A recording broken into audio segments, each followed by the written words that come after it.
ಜೀ ಕನ್ನಡ ವಾಹಿನಿಯಲ್ಲಿ ನೇನು ಕೆಲವೇ ದಿನಗಳಲ್ಲಿ ಶುರುವಾಗಲಿರುವ ಕರ್ಣ ಧಾರಾವಾಹಿ ದೊಡ್ಡ ಹೈಪ್ ಕ್ರಿಯೇಟ್ ಮಾಡಿದೆ. ಕಿರಣ್ ರಾಜ್ ಮುಖ್ಯ ಭೂಮಿಯಲ್ಲಿ ಕಾಣಿಸಿಕೊಂಡಿರುವ ಈ ಧಾರಾವಾಹಿ ಕೇವಲ ಒಂದೇ ಒಂದು ಪ್ರೋಮೋ ಮೂಲಕ ವೀಕ್ಷಕರನ್ನ ಕಾದು ಕುಳಿತುಕೊಳ್ಳುವಂತೆ ಮಾಡಿದೆ.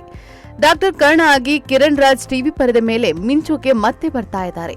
ಸಾಕಷ್ಟು ಕುತೂಹಲ ಕೆರಳಿಸಿರುವ ಈ ಧಾರಾವಾಹಿಯ ವಿಡಿಯೋ ಒಂದು ಇದೀಗ ಸಾಮಾಜಿಕ ಜಾಲತಾಣದಲ್ಲಿ ಸೋರಿಕೆಯಾಗಿದೆ. ಈ ಧಾರಾವಾಹಿಗೆ big boss Kannada season 11ರಲ್ಲಿ ಮಿಂಚಿದ Bhavya Gowda ನಾಯಕಿಯಾಗಿದ್ದಾರೆ. ಎರಡನೇ ನಾಯಕಿ ಕೂಡ ಇದರಲ್ಲಿದ್ದು, ನಾಗಿನಿ ಸೀರಿಯಲ್ ಮೂಲಕ ಸೂಪರ್ ಸಕ್ಸಸ್ ಕಂಡಿದ್ದ ನಮ್ರತಾ ಗೌಡ ಆಗಿದ್ದಾರೆ. ಆದರೆ ಹೀರೋಯಿನ್ ಪಾತ್ರ ಜೀ ಕನ್ನಡ ಇನ್ನೂ ಅಧಿಕೃತವಾಗಿ ಹೇಳಿಲ್ಲ. ಮೊನ್ನೆಯಷ್ಟೇ ಕರ್ಣನಿಗೆ ಜೋಡಿ ಯಾರು ಎಂಬ ವಿಚಾರ ಬಹಿರಂಗವಾಗಿತ್ತು. ಇದಕ್ಕೆ ಸಂಬಂಧಿಸಿದ ವಿಡಿಯೋ ಒಂದು ಲೀಕ್ ಆಗಿ ಸಾಮಾಜಿಕ ಜಾಲತಾಣಗಳಲ್ಲಿ ವೈರಲ್ ಆಯಿತು. ಇದರಲ್ಲಿ ಭವ್ಯಗೌಡ ಹಾಗೂ ಕಿರಣ್ ರಾಜ್ ಮಳೆಯ ಮಧ್ಯೆ ಪ್ರೋಮೋ ಶೂಟ್ಗೆ ನಡೆಸಿದ್ರು. ಇದೀಗ ಮತ್ತೊಂದು ವಿಡಿಯೋ ಲೀಕ್ ಆಗಿದೆ. ಬ್ರಹ್ಮಗಂಟು ಶ್ರೀಗೌರಿ ಖ್ಯಾತಿಯ ಹಿರಿಯ ನಟಿ ಗಾಯತ್ರಿ ಪ್ರಭಾಕರ್ ಮಡಿಲಿನಲ್ಲಿ ಫೋನ್ ನೋಡುತ್ತಾ ನಮ್ರತಾ ಮಲಗಿದ್ದಾರೆ. ಇನ್ನೊಂದು ಬದಿಯಲ್ಲಿ ಭವ್ಯ ಮುದ್ದು ಮುದ್ದಾಗಿ ಅದೇನೋ ಹೇಳ್ತಾ ಇದ್ದಾರೆ. ಇದು ಕರ್ಣ ಧಾರಾವಾಹಿಯ ಶೂಟಿಂಗ್ ಜಲಕ್ ಅನ್ನೋದು ಮೇಲ್ನೋಟಕ್ಕೆ ಕಂಡು ಬರ್ತಾ ಇದೆ.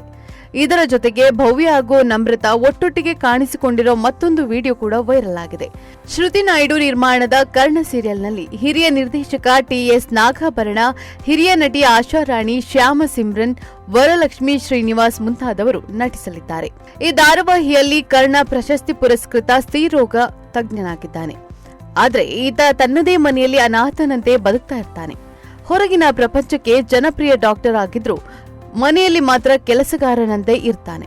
ಮನೆಯೆಲ್ಲ ಸದಸ್ಯರ ಕೆಲಸವನ್ನ ತಾನೇ ಮಾಡುವ ಕರ್ಣ ಅಮ್ಮ ಅಜ್ಜಿಯ ಪಾಲಿನ ಮುದ್ದಿನ ಮಗ. ಎಲ್ಲ ನೋವನ್ನ ನುಂಗುತ್ತಾ ಕಷ್ಟಗಳನ್ನ ಎದುರಿಸುವುದೇ ಈ ಧಾರಾವಾಹಿಯ ಕಥಾವಸ್ತು.